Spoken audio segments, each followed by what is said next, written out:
একটি ছোট্ট গ্রাম, কাঁঠাল বাগান। সেখানে থাকত কাঞ্চনা তার ছোট্ট পরিবারের সাথে। সে ছিল সাধারণ গ্রাম্য একটা মেয়ে। স্বামী বিপুল ছিল পেশায় কৃষক, সাদাসিধে মানুষ। ছোট গরিব সংসার হলেও তাদের সুখের কোনো অন্ত ছিল না।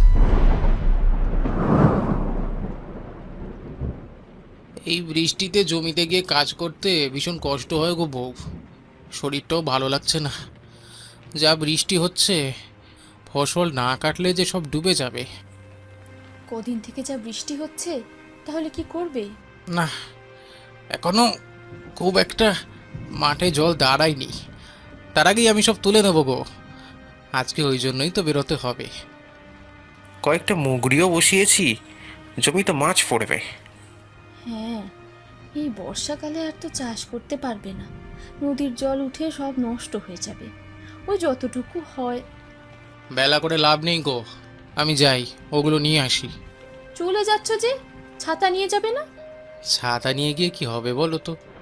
সেই তো ভিজে যাব। তার থেকে আমি একটু পরেই ফিরে আসবো বরং। হ্যাঁ, আর ছাতা টাতা নিয়ে লাভ নেই। বিপুল চলে যায় গ্রামের রাস্তা দিয়ে ধান ক্ষেতের দিকে। এদিকে কাঞ্চনা বাচ্চাটাকে কোলে নিয়ে ঘরের ভেতরে প্রবেশ করে। বাড়ি ফেরার সময় তার দেখা হয় গ্রামের জমিদারের সাথে। কিরে, কটা মাছ পেলি? ওই তো 200 গ্রাম মতো চিংড়ি মাছ আছে বাবু। আমাদের বাড়িতে দিয়ে আসিস।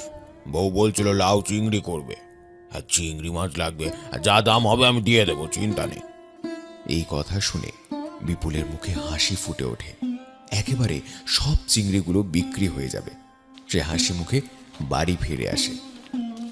এইখানে ধানগুলো রাখলাম, আমি যাই। চিংড়ি মাছটা বরং দিয়ে আসি জমিদার বাড়িতে। বিপুল বর্ষায় কাদামাখা রাস্তা দিয়ে যেতে যেতে হঠাৎ ঝোপের মধ্যে একটা বড় শোল মাছ দেখতে পায়। তা দেখে ধরতে যায়, আর তখনই ঘটে একটা বড় বিপদ। বিপুলকে সাপে কামড়ায়। বিপুল লুটিয়ে পড়ে মাটিতে। গোটা শরীর তার নীল হয়ে যায়। আমাকে এই অবস্থায় ছেড়ে চলে গেলে এবার আমাদের কি হবে?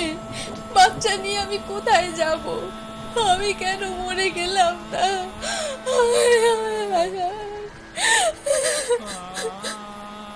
তুমি শান্ত হও বোন, শান্ত হও, নিজেকে শক্ত করো।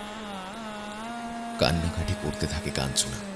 কিছুটা সময় পর গ্রামের বড়রা মিলে তাকে ভেলায় করে নদীতে ভাসিয়ে দেয়।